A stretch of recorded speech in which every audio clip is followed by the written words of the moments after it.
Family কার্ডের জরিপ ইতিমধ্যে শুরু হয়ে গেছে। এই জরিপে অনেকে অংশগ্রহণ করেছে, কিন্তু তাদের ভাইবা পরীক্ষা রয়েছে। কত মার্কে ভাইবা পরীক্ষা হবে, পরীক্ষায় কী কী জিজ্ঞাসা করতে পারে, সেই তথ্যগুলো নিয়ে আজকে এই ভিডিওটি আমরা আলোচনা করব। এই ভিডিওর মাধ্যমে আপনি জানতে পারবেন কী কী প্রশ্ন আপনাকে করতে হতে পারে বা আপনার করবে। সেও এই প্রশ্নের উত্তরগুলো আপনি কীভাবে দিবেন, কীভাবে দিলে আপনি একটা ভালো মার্কস ক্যারি করতে পারবেন, সেই তথ্য আমরা আপনাদের সাথে শেয়ার করব। সো ইতিমধ্যে যারা তথ্য সংরক্ষণকারী এবং সুপারভাইজার হিসেবে নিয়োগ দিয়েছেন, তাদের ভাইবা পরীক্ষা রয়েছে 25 তারিখে, সেটা শুরু হবে। এটা যদি আমি আপনাদের দেখিয়ে দিই যে আপনাদের মার্কস কত থাকবে, সেটি যদি বলি, যদি আপনার শিক্ষাগত যোগ্যতা থাকে তাহলে আপনি 10 পাবেন, সেখানে 10-এর মতো পাবেন। পূর্ব অভিজ্ঞতা যদি থাকে তাহলে আপনি সেখানে 10 পাবেন। ট্যাব বা স্মার্টফোন চালানোর যদি দক্ষতা থাকে তাহলে আপনি সেখানে 10 পাবেন। শুমারি এলাকা সম্পর্কে যদি আপনার ভালো জ্ঞান থাকে তাহলে আপনি সেখানে 10 পাবেন। বাংলা ভাষায় যদি আপনি দক্ষ হয়ে থাকেন তাহলে আপনি সেখানে 5 পাবেন।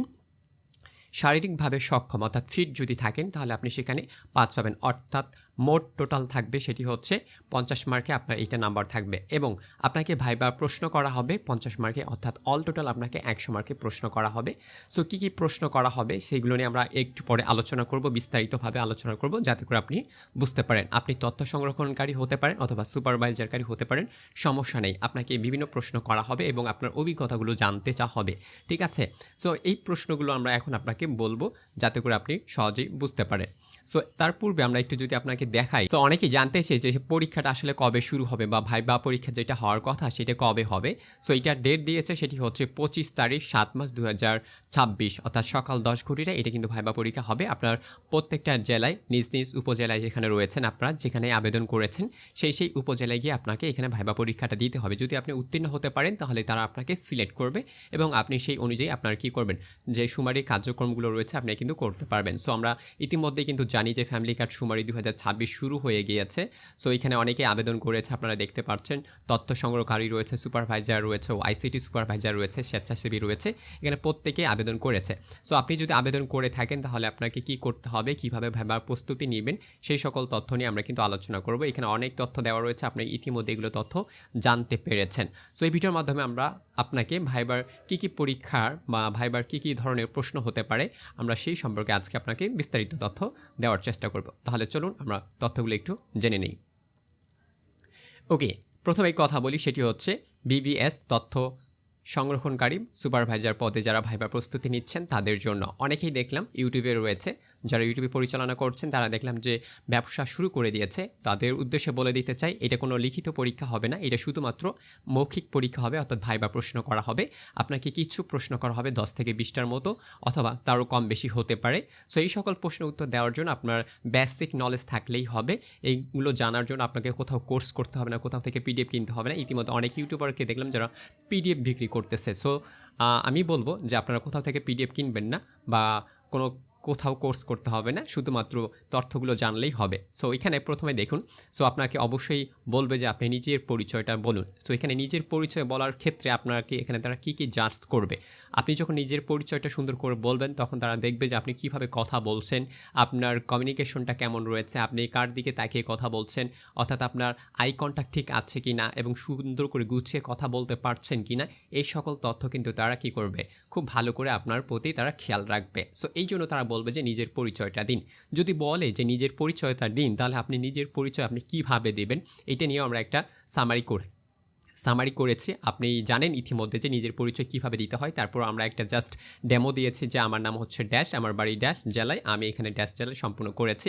আমি নিজেকে একজন সৎ, দায়িত্বশীল, সমানিষ্ঠ ও পরিশ্রমী ব্যক্তি হিসেবে গড়ে তোলার চেষ্টা করি। দলগতভাবে কাজ করতে স্বাচ্ছন্দ্যবোধ করি এবং নতুন বিষয় দ্রুত শেখার আগ্রহ রয়েছে। মাঠ পর্যায়ে কাজ করার প্রতি আমার আগ্রহ রয়েছে। যদি আমাকে তথ্য সংগ্রহ সুপারভাইজার হিসেবে নিয়োগ করার সুযোগ দেওয়া হয় তাহলে আমি সততা ও নিষ্ঠার সঙ্গে দায়িত্ব পালন করার জন্য গুণগত মান নিশ্চিত করব। এই সকল তথ্য যদি আপনি সুন্দর করে গুছিয়ে বলতে পারেন, আশা করি আপনি এখানে ভালোভাবে কাটিয়ে উঠতে পারবেন। ওকে, আমরা পরবর্তী প্রশ্নটা দেখি যে আমাদের কী প্রশ্ন করতে পারে। সো পরবর্তীতে প্রশ্ন রয়েছে সুপারভাইজারের দায়িত্ব। অনেকেই বলে যে সুপারভাইজারের দায়িত্ব তুমি নিতে চাচ্ছ বা আপনি নিতে চাচ্ছেন, তাহলে সুপারভাইজারের দায়িত্ব যখন আপনি নেবেন, আসলে সুপারভাইজারের দায়িত্বটা কি, একজন সুপারভাইজার হিসেবে আপনার কী কী দায়িত্ব পালন করতে হতে পারে।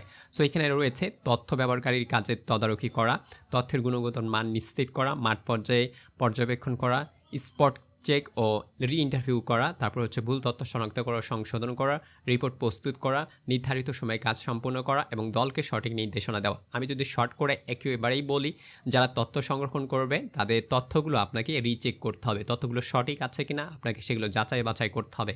তারপরে সেগুলো রিপোর্ট তারা প্রস্তুত করেছে কিনা সেগুলো আপনাকে নির্ধারিত সময়ে সেগুলো তাদের নির্দেশনা দিতে হবে, অর্থাৎ আপনি তাদের উপরে কাজ করবেন। আর যারা তথ্য সংরক্ষণ করবে তাদেরও ইনাদের আন্ডারে কাজ করতে হবে। ঠিক আছে, আশা করি আপনারা বুঝতে পেরেছেন। ওকে, পরবর্তীতে আমরা দেখি যে কী প্রশ্ন করতে পারে। পরবর্তী প্রশ্ন সবচেয়ে গুরুত্বপূর্ণ, সেটি বলছে সুপারভাইজারের প্রধান কাজ কী। সো তথ্য সংগ্রহকারীর কাজ তদারকি করা এবং সঠিক ও নির্ভুল তথ্য নিশ্চিত করা হচ্ছে একজন সুপারভাইজারের কাজ। একজন সুপারভাইজারের কাজই মানে হচ্ছে কি সুপারভাইজার। ঠিক আছে, সো এই যে সুপারভাইজারের কাজটা কি করবে, যিনি এমিটর রয়েছেন, এই যে এখানে আমরা কিন্তু দিয়ে দিয়েছি এমিটর ও সুপারভাইজারের মধ্যে পার্থক্য কি। এমিটর হচ্ছেন তিনি শুধুমাত্র তথ্য সংরক্ষণ করবেন, আর সুপারভাইজারের কাজ হচ্ছে তিনি ওই তথ্য সংরক্ষণকারী কীভাবে তথ্যগুলো সংরক্ষণ করেছেন, সেগুলো সঠিক আছে কিনা, ভুল হয়েছে কিনা, রিপোর্ট তৈরি করেছে কিনা, ইত্যাদি ইত্যাদি কাজগুলো কিন্তু কী করবেন, তিনি তদারকি করবেন। তার মানে তথ্য সংরক্ষণ যিনি করবেন তার উপরে তিনি অবশ্যই কী করবেন, জবাবদিহিতা তার কাছে চাইবেন। ঠিক আছে, আশা করি আপনি বুঝতে পেরেছেন। ওকে, তারপর আমরা দেখব সেটি হচ্ছে কোয়ালিটি কন্ট্রোল কী। কোয়ালিটি কন্ট্রোল আপনাকে অনেক সময় জিজ্ঞেস করতে পারে। কেন জিজ্ঞেস করবে? কারণ আপনি যখন তথ্য কালেক্ট করবেন, এই তথ্যগুলো যখন কালেক্ট করবেন তখন অবশ্যই তথ্যগুলো আসলে সঠিক রয়েছে কিনা, তারপরে নির্ভুল রয়েছে কিনা, সম্পূর্ণ রয়েছে কিনা, এই তথ্যগুলো অবশ্যই আপনাকে কোয়ালিটি কন্ট্রোল এই জন্যই চেক করবে। সো কোয়ালিটি কন্ট্রোল যদি আপনাকে বলে যে তথ্য সঠিক, সম্পূর্ণ, নির্ভুল কিনা তা যাচাই করার প্রক্রিয়াকে বলা হয় কোয়ালিটি কন্ট্রোল। ঠিক আছে, ওকে। স্পট চেক কি? স্পট চেক হচ্ছে আংশিকভাবে কিছু পরিবারের তথ্য পুনরায় যাচাই করার প্রক্রিয়াকে বলা হচ্ছে স্পট চেক। এগুলো তথ্য হয়তো আপনি জানেন, আবার অনেক সময় নাও জানা থাকতে পারে, হয়তো এই বিষয় নিয়ে আপনি পড়াশোনা করেননি বা কোথাও শুনেননি, বাট এগুলো কোনো বিষয় না। আপনি যদি এই ভিডিওটি দেখে থাকেন তাহলে মনে করি আপনি খুব সুন্দর করে এই বিষয়গুলি জানতে পারবেন এবং এখানেই আপনি খুব ভালো করে শিখে নিতে পারবেন। ঠিক আছে, ওকে।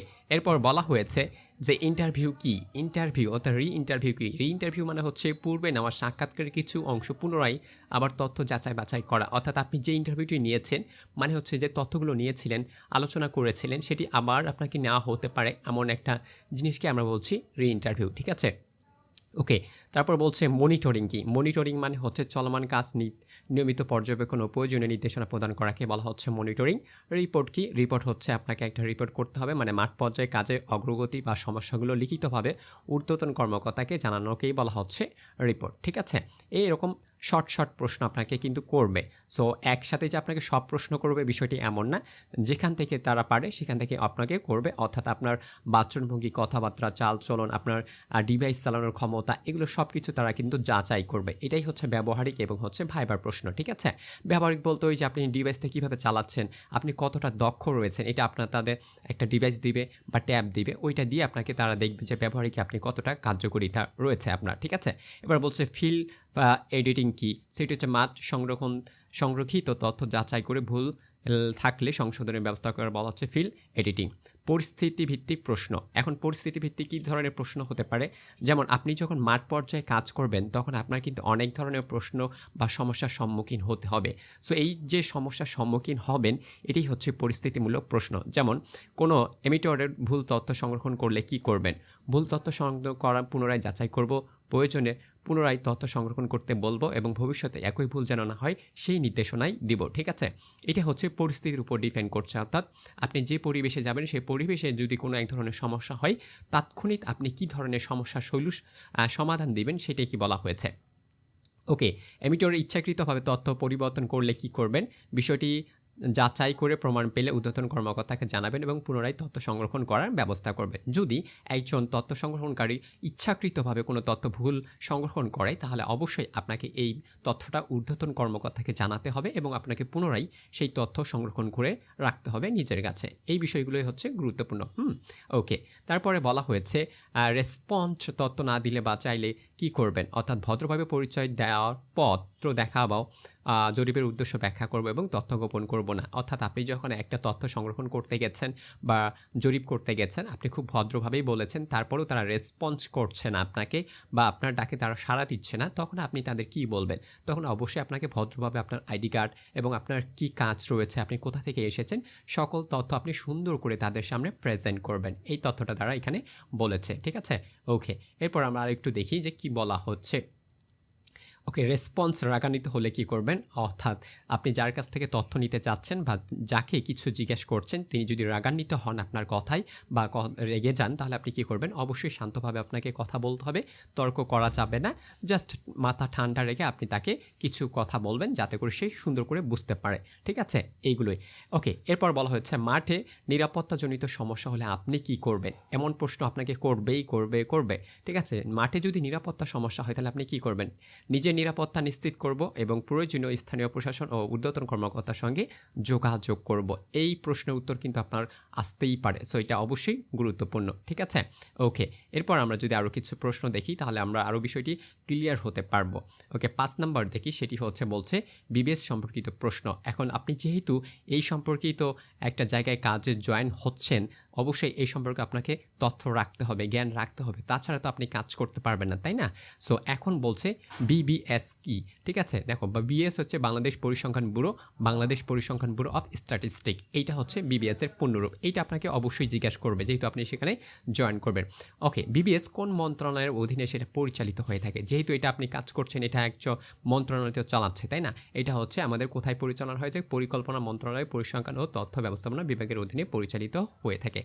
বিবিএস এর কাজ কি, একটা বিবিএস যে শাখা রয়েছে সেখানে তারা কি কি কাজ করে থাকে, সেটা হচ্ছে সরকারি পরিসংখ্যান সংরক্ষণ করা, তথ্য বিশ্লেষণ করা, তথ্য প্রকাশ করা, জাতীয় পরিকল্পনা প্রণয়নে তথ্যগুলো কাজ করে থাকে। সো আপনি হয়তো সঠিকগুলো বলতে না পারলে দুই একটা অবশ্যই বলতে পারবেন, সো এই ক্ষেত্রে আপনি নিজেকে চালিয়ে নিতে পারবেন। ঠিক আছে, ওকে, এরপর আরও দেখি, সেটি বলা হয়েছে পপুলেশন। ঠিক আছে, পপুলেশন সেন্সাস কি, অর্থাৎ দেশের মানুষের তথ্য সংরক্ষণ করার একটা প্রক্রিয়াকে আমরা বলি সেন্সাস। ঠিক আছে, ওকে, সার্ভে কি, সার্ভে জিনিসটাও সেম কথা, সার্ভে জিনিসটাও সেম কথা, নির্দিষ্ট বিষয়ে নমুনা ভিত্তিক তথ্য সংরক্ষণ করার একটা প্রক্রিয়াকে বলা হচ্ছে সার্ভে। ওকে, আমরা আরও কিছু প্রশ্ন দেখি, তারপরে আপনাকে প্রশ্ন করতে পারে যে স্যাম্পল কি, অর্থাৎ সম্পূর্ণ জনসংখ্যার প্রতিনিধিকারী একটি অংশ, হাউস হোল্ড কি, কারণ আপনি যখন যে বাড়িতে তথ্য সংরক্ষণ করতে যাবেন দেখবেন যে পৌরসভা বা সিটি কর্পোরেশনের এলাকার যদি হয়ে থাকেন ওখানে কিন্তু হাউস হোল্ডে লেখা থাকে, তো আপনি যদি এটা বুঝতে না পারেন তাহলে তো অনেক সমস্যা।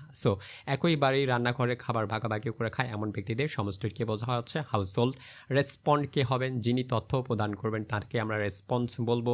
কোশ্চেনারি কি হতে পারে, কোশ্চেনারি হচ্ছে তথ্য সংরক্ষণের জন্য নির্ধারিত প্রশ্নপত্র। ঠিক আছে, কোশ্চেনারি কি, তথ্য সংরক্ষণ করার জন্য নির্ধারিত প্রশ্নপত্র, যেটা আপনাকে ট্যাবের মাধ্যমে দেওয়া হবে, অর্থাৎ অনলাইনে যেটা আপনি পেয়ে যাবেন ওইটা হচ্ছে কোশ্চেনারি। ঠিক আছে, ওকে, তারপরে বলা হয় যদি প্রশ্ন করা হয় যে জিপিএস এর কাজ কি, জিপিএস এর কাজ হচ্ছে সঠিক অবস্থান নির্ণয় করা।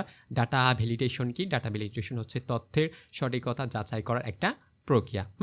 এই রকম প্রশ্ন কিন্তু আপনাকে করবে। সো আমি বলছি না একটা মানুষকে সব প্রশ্ন করবে, মোটামুটি 10 থেকে 15টা প্রশ্ন আপনাকে করবে, করার মাধ্যমে আপনাকে দেখবে যে আসলে আপনি কতটুকু নলেজ রাখেন এই সব সম্পর্কে এবং আপনার কতটুকু কাজ করার দক্ষতা রয়েছে, এবং আপনি আপনার ডিভাইসে পরিচালনা করবেন, এবং আপনি যে আপনার নিচে বা নিম্ন কর্মকর্তাদের বা ঊর্ধ্বতন কর্মকর্তাদের সাথে কথা বলবেন, সো এই সকল কথাবার্তা আপনি কিভাবে বলবেন, সকল তথ্য আপনি কিভাবে ডেলিভার করবেন, সকল কাজগুলো আপনি কিভাবে করবেন, এই সকল তথ্য তারা কিন্তু যাচাই করবে। সো ডাটা কোয়ালিটি কি, তারপর হচ্ছে ডাটা এন্ট্রি কি, তারপর হচ্ছে ডাটা ক্লিনিং কি, ঠিক আছে, এই সকল কাজ কিন্তু তারা দেখবেন। ওকে, এবার আমরা আর একটু কিছু কথা দেখি, সেটি হচ্ছে নেতৃত্ব গুণাবলী পরিচালনা। ওই যে বললাম আপনার নিচে এবং ঊর্ধ্বতন কর্মকর্তার সাথে আপনি কিভাবে আচরণ করছেন এই সম্পর্কে অবশ্যই তারা কিছু আপনাকে জিজ্ঞাসা করবে। ঠিক আছে, একজন ভালো সুপারভাইজারের কী কী গুণ থাকতে পারে, সো এখানে সততা রয়েছে, নেতৃত্বের ক্ষমতা রয়েছে, দায়িত্বশীল রয়েছে, সমানুভূতি রয়েছে, আরও অনেক রয়েছে, আমি এখানে লিখি নাই, জাস্ট কয়েকটা লিখে আমি আপনাদের যেন বুঝাইতে পারি এই জন্য আমি সুন্দর করে লিখেছি। তারপরে নেতৃত্বকে, যেহেতু আপনি নেতৃত্ব দিবেন একটা নিম্ন আপনার নিচে বা উপরে যেই থাকুক না কেন আপনি অবশ্যই তাকে নেতৃত্ব দেবেন। সো নেতৃত্ব বলতে কি বোঝায় সেগুলো এখানে কিন্তু বলা হয়েছে। সো এইবার আমরা আরও কিছু প্রশ্ন দেখি, সেটি হচ্ছে কেন আপনাকে নিয়োগ করা হবে বা দেওয়া হবে। এই প্রশ্নটাও যদি করে থাকে তাহলে আপনি কীভাবে উত্তর দেবেন, বলবেন আমি একজন সৎ মানুষ বা সৎ দায়িত্বশীল পরিশ্রম এবং দ্রুত শেখার মানসিকতা একজন ব্যক্তি, আমি দলগতভাবে কাজ করতে পারি এবং তথ্যের গুণগত মান নিশ্চিত করে আন্তরিকভাবে কাজ করতে প্রস্তুত, তাই আমি নিজেকে এই পদের জন্য উপযুক্ত মনে করছি। কেন সুপারভাইজার হতে চান, অন্য কিছু তো হতে পারতেন। দেশের উন্নয়ন পরিকল্পনা ভুল তথ্য সংরক্ষণকারী এখানে দেওয়া রয়েছে, এখানে আপনি বুঝতেই পারছেন। ঠিক আছে, সো এই বিষয়গুলো আপনাকে খুব ভালো করে মাথায় রাখতে হবে, তাহলে আপনি কিন্তু খুব সুন্দর করে এখানে আপনার নাম্বারটা পেয়ে যেতে পারেন। সো আমি আর কিছু লিখি নাই, তবে মোটামুটি আরও লিখেছি, সেটা হচ্ছে বাংলাদেশ সম্পর্কিত গুরুত্ব তথ্য, বিভাগ কয়টি রয়েছে, জেলা কয়টি রয়েছে, উপজেলা কয়টি, সিটি কর্পোরেশন কয়টি, জাতীয় সংসদ আসন কয়টি, এগুলো একটু আসতে পারে বলে আমি এন্ট্রি দিয়েছি। যদি না আসে তো ভালো কথা, আর যদি আসে তো আপনি যদি পারেন তাহলে অবশ্যই এগুলো একটু চেক করে রাখবেন, ঠিক আছে? ওকে, তারপর দেখেন সংবিধান সম্পর্কিত কিছু এনআইডি কার্ড, ভাইবা প্রস্তুতি, এই সেই সম্পর্কে আমরা কিন্তু এগুলো দিয়ে রেখেছি। ওকে, আমি আরও কিছু প্রশ্ন উত্তরগুলো আপনাকে দিই। যারা হচ্ছে তথ্য সংরক্ষণকারী হবেন, অর্থাৎ তথ্য কালেক্ট করবেন, তারা কি কি প্রশ্ন আসতে পারে তাদের জন্য, সেগুলো আমি যদি আপনাদের একটু দেখাই তাহলে আপনারা বুঝতে পারবেন বিষয়টা। সো এখানে দেখতে পাচ্ছেন আমি কিছু সংক্ষিপ্ত প্রশ্ন উত্তরগুলো রেখেছি, হচ্ছে এপিআই কি, বিবিএস কি, বিপিএসসি, এই যে এগুলো আছে, এগুলো আপনি নেট থেকে চাইলে কালেক্ট করতে পারেন, ঠিক আছে? সো এই ধরনের প্রশ্ন আপনাকে করতে পারে। তারপর আরও কিছু রেখেছি, সেটি হচ্ছে অ্যাব্রিভিয়েশন, যে এগুলো সো আপনি এগুলো কিন্তু কালেক্ট করে নিতে পারবেন, ঠিক আছে? আর আমি আবারও বলছি যে আপনাদের কী কী যোগ্যতার প্রয়োজন রয়েছে, এগুলোর অবশ্যই নম্বর বন্টন তারা দিয়ে দিয়েছে, এগুলো অবশ্যই চেক করবেন। পরবর্তী আপডেটের জন্য অপেক্ষা করবেন। যদি কোনো বিষয়ে আপডেট আসে আমরা আবারও ভিডিওর মাধ্যমে জানিয়ে দেওয়ার চেষ্টা করব। ততদিন ভালো থাকবেন, সুস্থ থাকবেন এবং আপনার ভাইবার জন্য ভালো হয় সেই প্রার্থনাই করি।